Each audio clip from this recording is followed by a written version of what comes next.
한번 옆에 사람 한번 축복하시고 하늘 복 많이 받으십시오. 한번 하늘 복이 넘치기를 주님으로 축복합니다.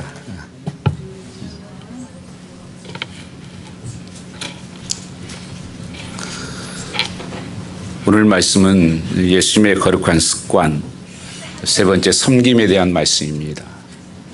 첫 번째 습관으로 우리가 말씀을 묵상하는, 사람이 떡으로만 살 것이 아니라 하나님 입에서 나오는 말씀으로 살 것을 말씀하시면서 예수님은 그것이 습관이었다 이렇게 말씀하십니다.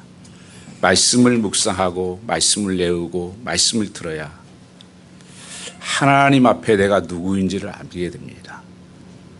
그리고 하나님께서 무엇을 하셨고 그리고 하나님이 무엇을 이루셨는지, 또 그 말씀을 붙들고 두 번째 습관이 기도하는 습관입니다.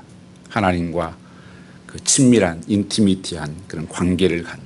그래서 예수님은 습관을 쫓아서 새벽 비밀 한적한 곳에 나가 기도하시는 습관이 있었다.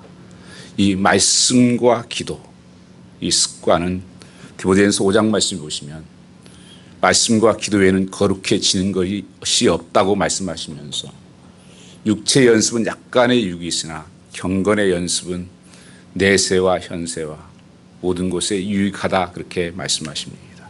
그래서 신앙생활은 이 경건의 훈련, 이 습관. 그래서 신앙생활의 승리는 다른 곳에 있지 않습니다. 내가 경건의 어떤 습관을 가지고 있느냐가 오늘의 신앙을 결단하고 또 내일의 삶의 모습을 알게 되는 것입니다. 그래서 여러분 내 삶 속에 어떤 습관을 가지고 있는가, 이 경건의 습관. 우리는 주님을 닮는 삶으로 이 습관을 쫓아 사는 것이 중요한 것입니다. 그래서 우리가 새로운 습관을 만들어가는 삶, 말씀과 기도 외에는 거룩해지는 것이 없다 말씀하십니다. 다른 길이 없다는 것입니다. 성도는 거기에서 능력이 나오고 거기에서 축복이 나오고 거기에 모든 삶에 우리의 힘이 있다는 것입니다. 그러면 우리는 그 습관을 쫓아 세 번째 나아갈 것이 섬김에 대한 것입니다. Serve one another. 오늘 본문 말씀을 보면 예수님께서 세상을 떠나 하나님께로 돌아가실 시간이 다 되었다 말씀하십니다. 마지막으로 특별히 눈에 보이는 방법으로 말씀을 증거해 주신 것이 제자들의 발을 씻기는 장면입니다. 몸으로 친히 사랑이 무엇인지를 우리에게 보여주고 있다는 것입니다. 예수님께서 3년 동안 제자들을 가르치셨습니다. 그리고 이제 얼마 이제 안 있어서 십자가를 질 것을 말씀하십니다. 그 마지막 시간을 통해서 주님께서는 제자들에게 발을 닦아주는 그 부분을 보이시면서 우리에게 가르치고 있는 것입니다. 우리가 가르치는 것, 말로 교육하는 참 중요합니다. 그러나 제자들이 잊을 수 없는 이 사건은 특별히 유언처럼 마지막에 보여주셨던 그 주님의 발 씻김은 오늘 우리가 따라야 될 분명한 본이고 또 습관이 되어야 된다고 하는 것을 말씀하고 있습니다.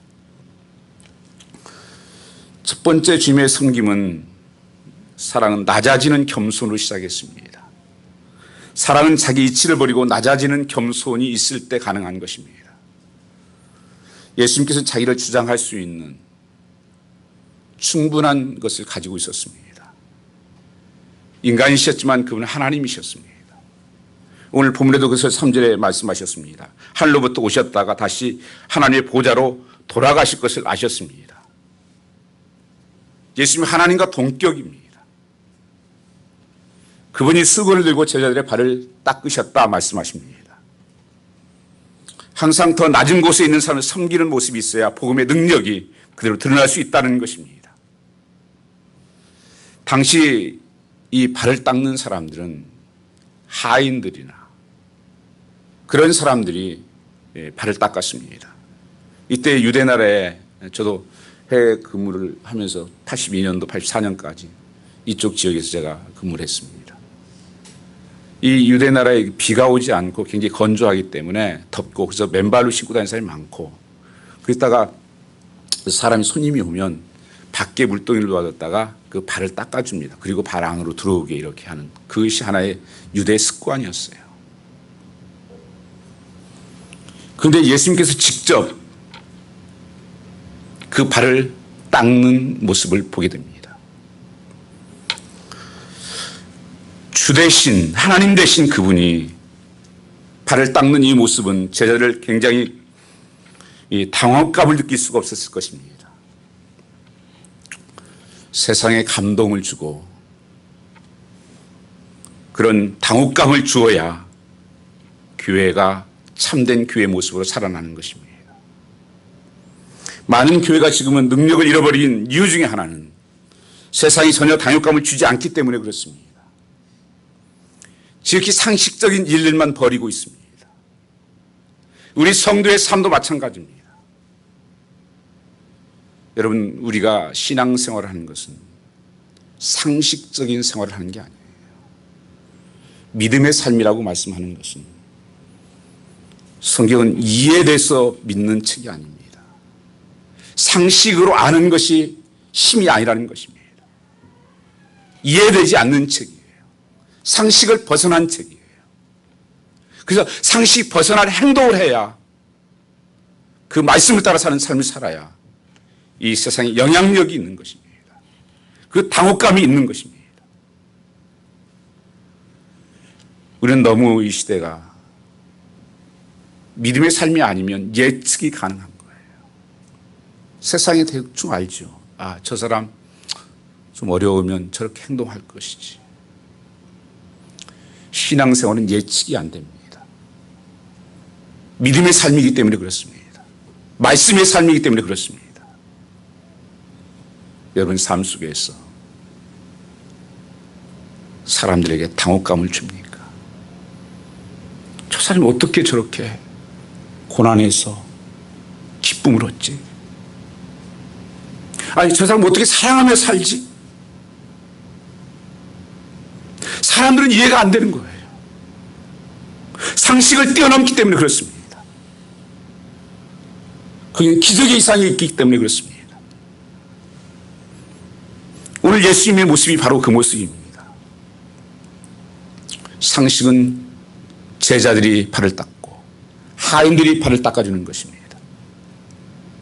내 하나님의 아들이신 하나님이신 예수 그리스도가 친히 제자들의 발을 한 사람 한 사람씩 닦아주는 것입니다. 이것은 그들에게 큰 충격이었습니다. 그런데 주님께서는 이것을 하셨다는 것입니다. 오늘 이 시대에 우리가 본받아야 돼요. 교회가 본받아야 될 분명한 사건이라고 하는 것입니다. 세상에게 이해되지 않는 일들, 당혹감을 줄 수 있는 일, 이것이 믿음의 사건입니다. 그런데 오늘 본문 말씀을 보면 베드로가 예수님을 말립니다. 예수님 절대 난 안 됩니다. 참 베드로는 믿음이 굉장히 대단한 사람이에요. 입으로는 참 잘 믿어요. 예수님이 십자가 질 때도 다른 사람 다 버릴지라도 나는 절대 버리지 않겠습니다. 그리고 3번씩이나 부인했던 베드로입니다. 오늘 또 베드로는 뭐라고 말씀하고 있습니까? 8절에 보면 절대로 나는 시키지 못합니다. 안 됩니다. 이렇게 베드로는 고백을 하는 것입니다. 여기에서 사랑의 우리는 3가지 한 유형을 볼 수 있습니다. 어떤 사람들은 사랑하는 사람이 있고 어떤 사랑하지도 않고 받지도 않는 사람이 있습니다. 또 어떤 사랑을 받고 배반하는 사람이 있습니다. 물론 사랑을 받고 배반하는 사람이 가장 나쁘겠죠. 그러나 오늘 본문에서 말씀하고 있는 것은 이 사랑을 받지 못하는 사람을 주님께서는 책망하는 모습이 있습니다. 중요한 것은 우리 주님의 사랑을 받지 아니하고는 절대로 사랑을 할 수 없다는 것입니다. 누가 다른 사람을 사랑하기에 제일 잘할 것 같습니까? 주님의 사랑을 받아들이는 사람입니다. 누가 용서를 잘할 것 같습니까? 주님의 용서를 정말 받은 사람입니다. 베드로는 지금 내 힘으로 하겠다는 것입니다. 주님의 도움이 전혀 필요 없다, 이런 자세입니다.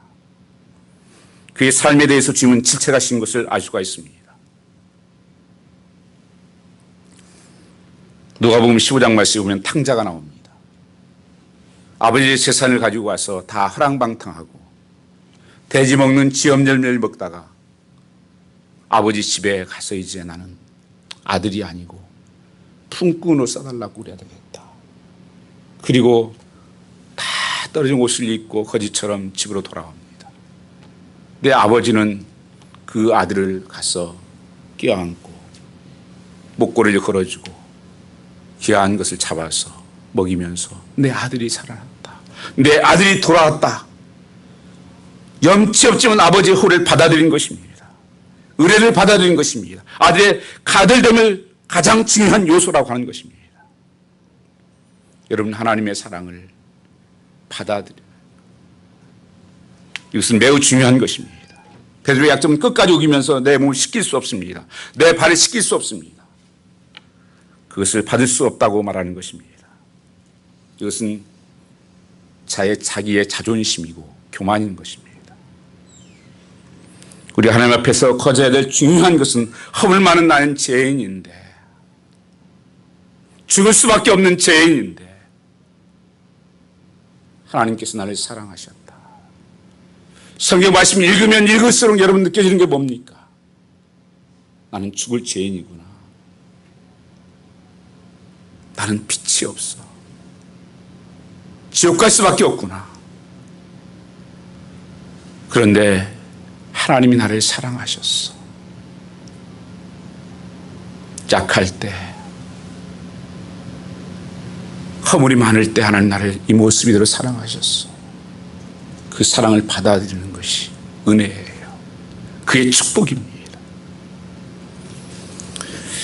전에 오래전에 뉴욕에서 목회를 할 때 크리스마스 되면 이렇게 교회에서 이제 좀 의논하면서 좀 어렵다고 생각하는 분들, 또 혼자 있는 분들, 이런 사람들에게 쌀을 좀 마련해가 몇 포씩 이렇게 드리는 행사를 했습니다. 어떤 집에 가서 이제 부르고 이렇게 드리면 고맙다고, 감사하다고, 잘 먹겠다고 그러신 분도 있고, 어떤 분은 손세를 치면서 우리는 필요 없습니다. 저 사람, 단 사람 주세요. 우리를 우습게 여깁니까? 이렇게 하시는 분들도 있었습니다. 이게 뭐예요? 그게 교만함이에요. 받을 수 없는 사랑. 사랑은 받을 수 있는 것이 은혜입니다. 하나님, 나는 허물이 너무 많습니다. 왜냐하면 오늘 말씀에 보시면 그래서 발을 씻긴 사건이 단순히 몸만 씻긴 것을 말하는 것이 아니에요. 베드로가 나중에 내 발도 씻겨주고 손도 씻겨주고 몸도 씻겨달라니까 목욕한 자는 씻을 필요가 없다, 그렇게 말씀하신 거예요. 구원받은 백성들에 대한 하나님의 씻음을 다시 말하는 것입니다. 제 해결을 말씀하고 있는 것입니다. 이 시대에 신앙생활이 왜 이렇게 약해졌는가? 이렇게 변화가 없는가? 여러 가지로 저는 고민하고 고민해 봤습니다. 저 자신을 포함해서. 그것은 이 시대가 말씀의 홍수같이 있지만 말씀을 읽지 않는다는 것입니다. 말씀을 먹지 않는다는 것입니다. 말씀을 먹지 않고 보지 않으면요, 내 중심으로 살 수밖에 없습니다. 내가 주인 노릇하는 거예요.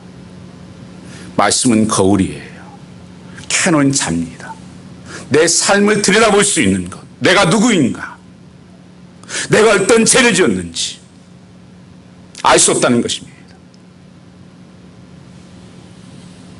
여러분, 말씀의 십계명을 보시면 우상을 섬기는 것이 죄다, 탐심이 죄다, 거짓말하는 것이 죄다, 부모를 공경하지 않는 것이 죄다, 미워하는 것이 죄다, 간음하는 것이 죄다, 성경 말씀 보니까 죄라고 하는 것을 알게 되는 것입니다. 여러분, 탐심이 죄입니까? 탐심에 걸리면 몇 년형 원도 받습니까? 여러분, 몰라요. 세상에서는 죄라고 인정하지 않아요. 성경은 우리의 마음 중심까지도 하시고 그분 말씀 앞에 내가 엎드리는 것입니다. 하나님, 내가 죽을 죄인입니다. 그래서 하나님 앞에 회개하는 거예요. 지금 회개가 없습니다. 너 잘났냐? 그래, 나도 잘났다. 야. 싸우면 그런 거 아닙니까? 사도 바울은 나는 날마다 죽는다. 날마다 죽는다. 오라 공고한 사람이 이 삶에서 누가 나를 건져내랴. 나는 죄인 중에 개수입니다. 성경의 인물들이 하나님 말씀 앞에서 다 엎드려졌습니다. 그렇지 않으면 내가 주인이에요. 베드로는 이것을 다시 깨닫고 고백하는 것입니다. 하나님, 나를 다 씻겨주십시오. 오늘 주님께서 우리를 씻겨주기를 원하십니다. 내 허물까지, 내 연약함을, 나의 더러운 것들을 주님께서는 씻겨주기를 원하신다는 것입니다. 주님께서 오신 이유를 몇 가지는 말씀하시면서 내가 온 것은 의를 부르는 것이 아니라 죄를 불러왔다. 그렇게 말씀하시고 내가 온 것은 섬김을 가지러 왔다. 그렇게 말씀하는 것입니다. 그래서 하나님 앞에 우리는 나올 때 하나님, 나의 팔만 아니라 손도 씻겨주시고 몸도 씻겨주시고 나를 정결케 해주십시오. 내가 하나님 죄인입니다. 인정하면서 하나님 앞에 서 있고 하나님 은혜를 받아들이는 것입니다. 그 모습을 체험한 사람이 비로소 세상에 나가서 자존심 세우지 않고 죽이면서 섬길 수 있는 모습으로 나갈 수가 있는 것입니다. 누가 다른 사람을 제일 사랑합니까? 사랑 많이 받은 사람이잖아. 세상에는 그렇지 않아요. 세상의 사랑은요, 조건이 항상 붙어 있습니다. 안 그런 것 같지만 조건이 다 붙어 있어요. 세상은 똑똑하고 잘나고 명예가 있고 돈이 있고 실력이 있고 권력이 있고 자신에게 이익을 갖다 줄거야 될 만한 사람을 사랑하게 됩니다. 따라서 자신에게 아무 이익이 없는 사람은 그냥 버리고 마는 것입니다. 이게 세상의 사랑이에요.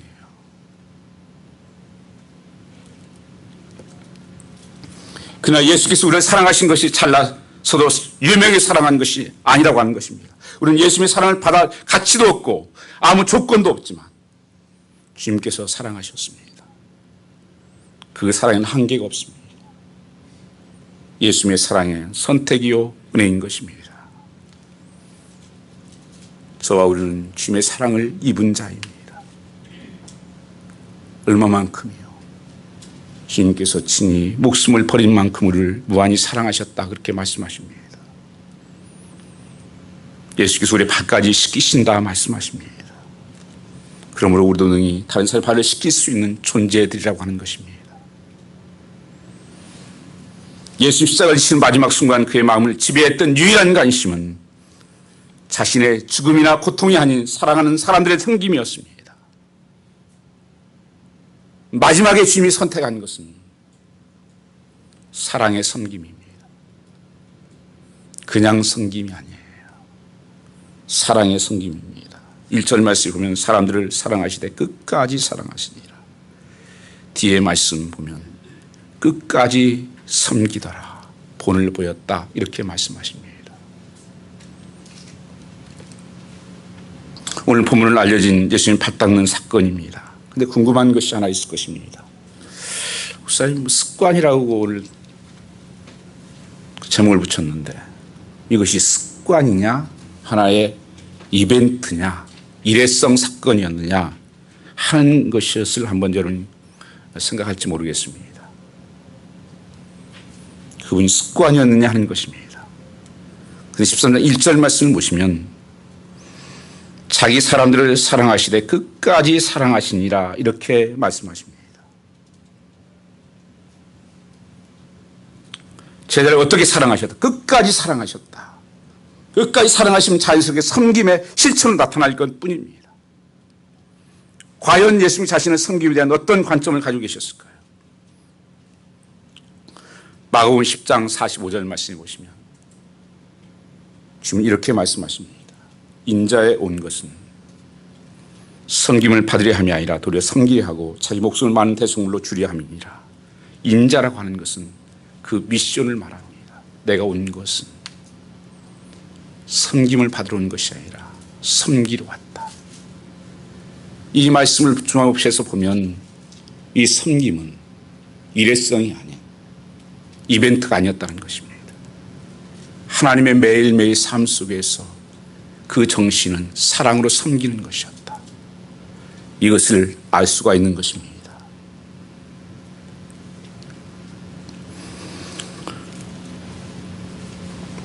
우리는 교회에 사랑이 없다고 말할 때 한 사람만 나타나서 정말 헌신적인 사랑을 하게 되면 전체 분위기가 바뀝니다.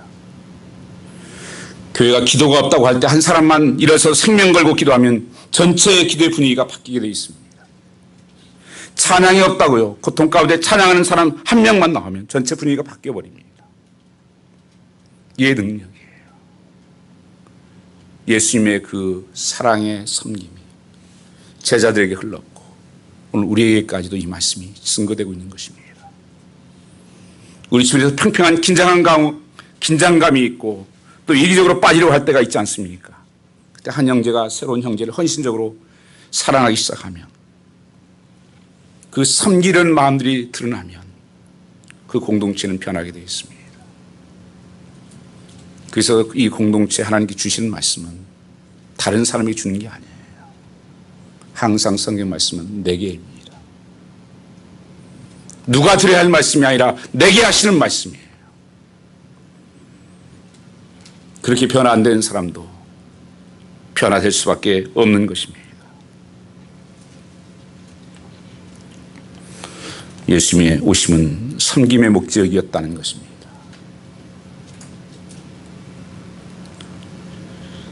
누가복음 19장 10절 말씀을 보시면 인자가 온 것은 이렇게 표현하면서 인자가 온 것은 잃어버린 자를 찾아 구원하려 함이니라. 또한 요한복음 10장 10절 말씀에는 인자가 온 것은 섬김을 받으려 함이라 도리어 섬기려 하고 자기 목숨을 대속물로 주려 하고 10장 10절 말씀에는 뭡니까? 도적이 오는 것은 도적질하고 죽일 뿐이요 내가 온 것은 내게 영원한 생명을 주고 너의 삶을 풍성케 하자 어번던트한 라이프를 주려 오셨다 말씀하는 것입니다. 주님께서 오신 이유가 우리의 생명 주고 풍성한 삶을 주러 왔다. 내가 너희를 구원하러 왔다. 내가 너희를 섬기러 왔다. 이 사랑의 주님을 여러분 믿으십니까? 이 사랑을 아십니까? 왜 우리가 그런데 이 생명을 누리지 못합니까? 왜 그 풍성함을 누리지 못하는 것입니까? 주님이 오심이 바로 섬김이었고 절정의 표현은 바로 자신의 목숨을 드림이었습니다. 그 결과 인류의 구원이었던 것입니다. 목숨을 드리는 섬김이었다고 하는 것입니다. 그렇게 나를 사랑했는데 왜 우리는 이렇게 살까요? 이 시대에 나의 이기심 때문에 그렇습니다. 나의 자존심 때문에 그렇습니다. 이 시대가 얼마나 이기적인 시대를 사는지 몰라요. 자기밖에 모르는 세대예요. 미 제너레이션. 갈수록 이 마지막 때의 특징이 그러잖아요. 자기 사랑하고 디모데후서 3장 말씀에 말세에 일어날 현상을 말씀하시면서 자기 사랑, 자기밖에 모르는 거예요. 다른 사람이 어떻게 되든지 뭘 먹든지 상관없이 나만 배 채우면 되지. 돈을 사랑하고 부모를 거역하고 교만하고 자긍하고 쾌락사랑을 하는 것보다 더 사랑하고 경건의 모양의 시대, 능력 없는 시대다. 지금 악한 시대에서 악한 우리의 이기적인 것 때문에 그 사랑을 받을 수 없기 때문에 그러는 것입니다.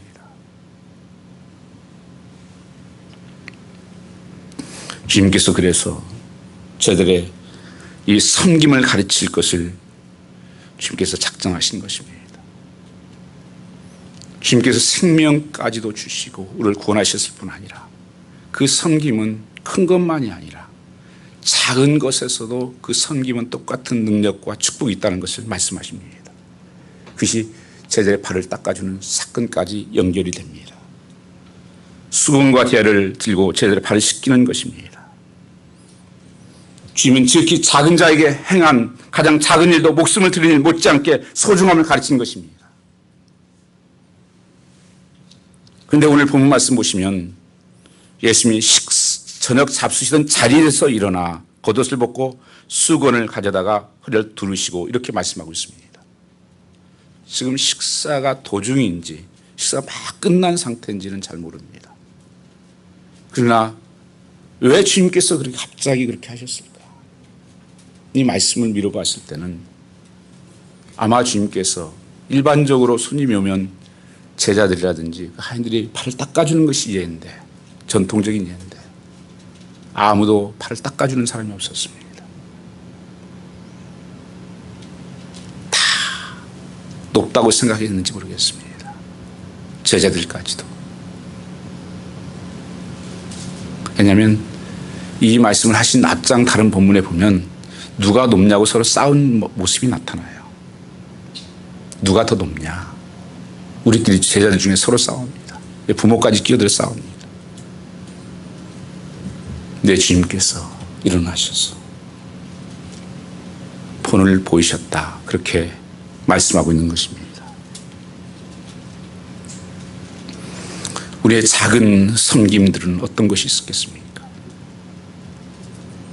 여러분 자동차도 주차할 때 보면 좀 다른 사람들도 파킹 할 수 있도록 좀 스페이스를 좀 앞당겨서 해야 되는, 자기만 딱 해놓고 다른 사람도 앞뒤 못하게 이런 사람도 있고, 자기 차만 중요한 거예요.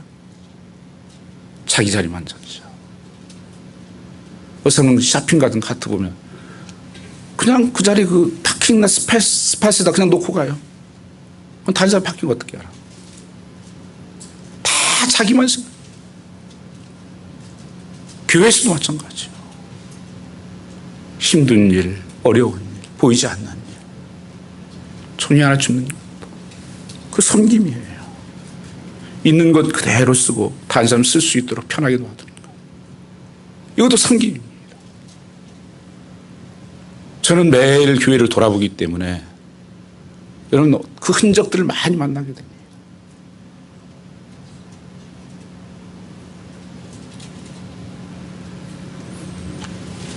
집에서는 어떻습니까?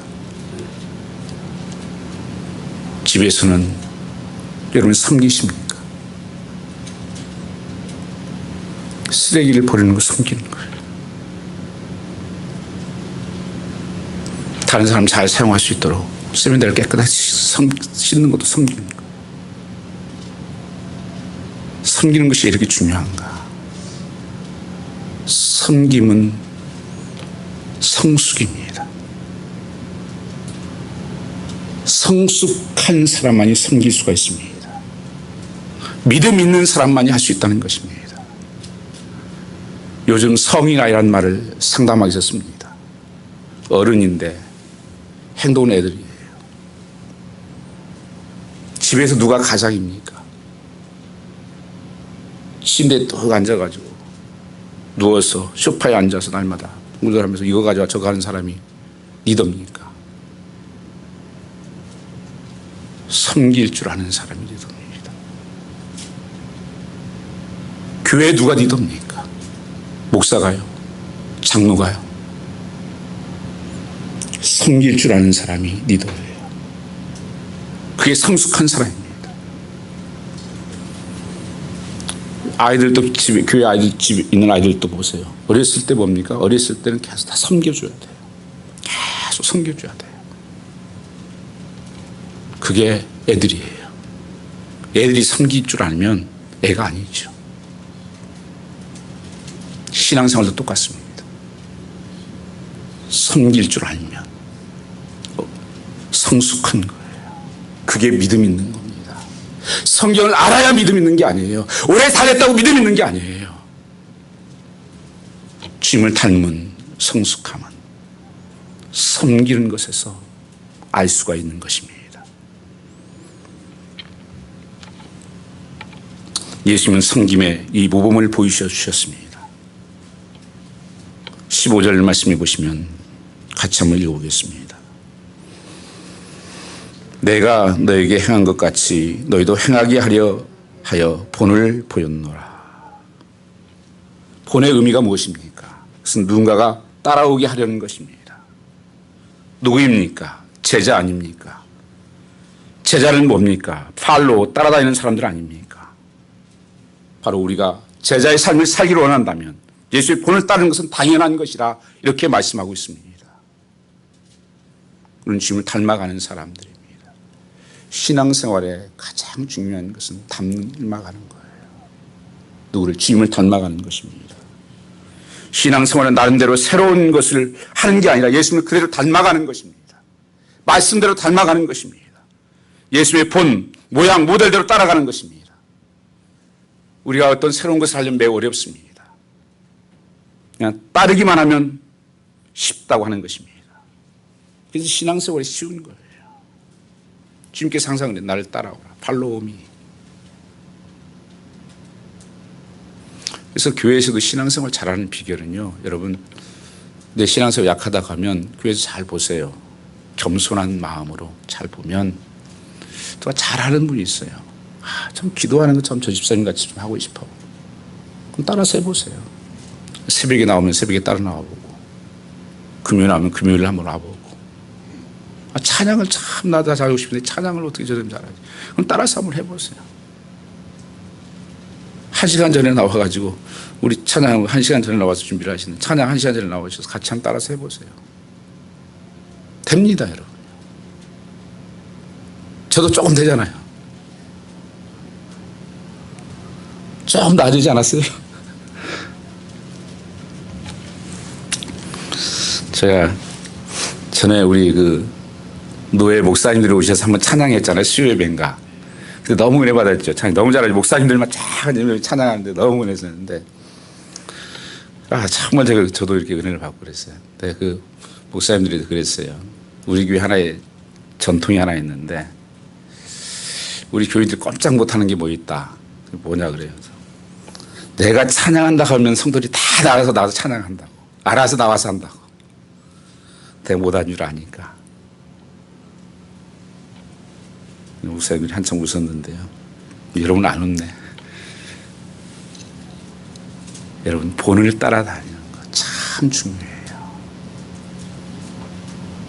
정말 그런 갈급함이 있었으면 합니다. 나도 참 예배 잘 드렸으면 좋겠어.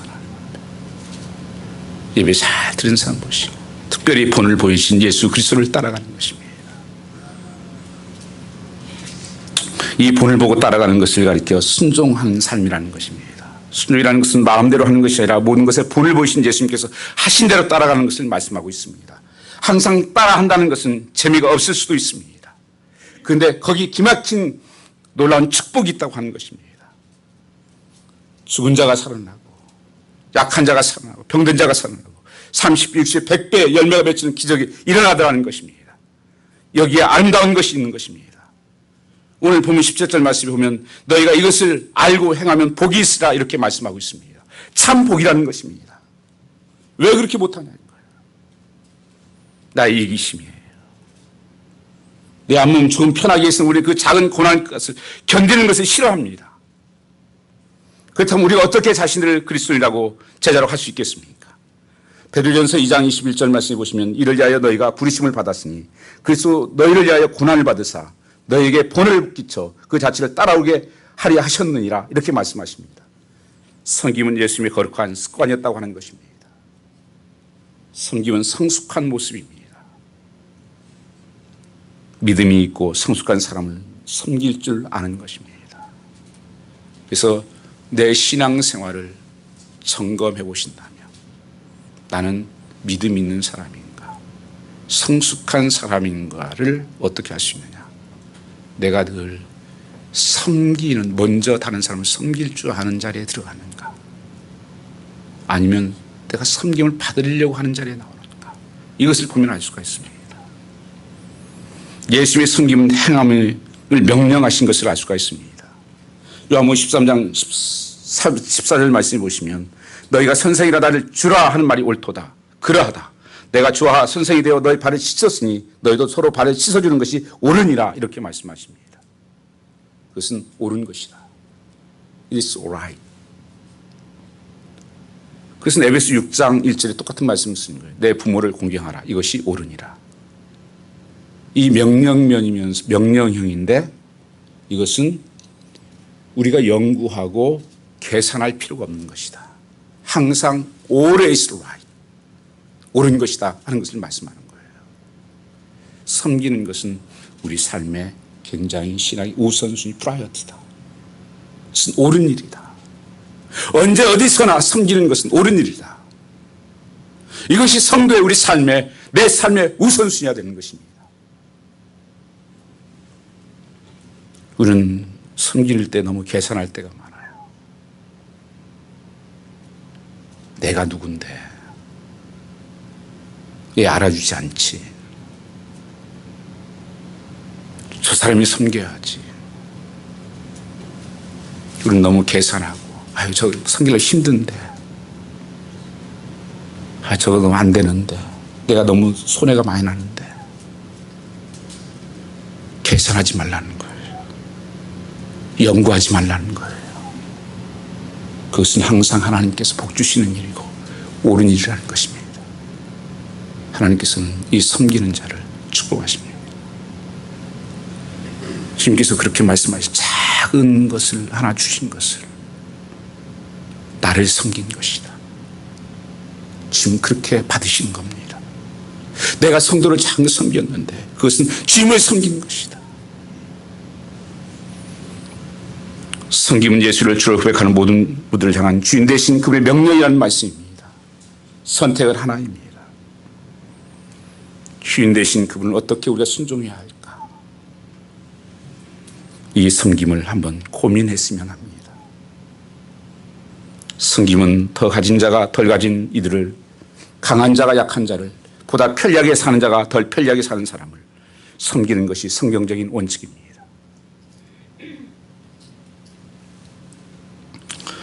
성 프란시스코의 그 니베르니 산에서 기도가 이런 것이었습니다.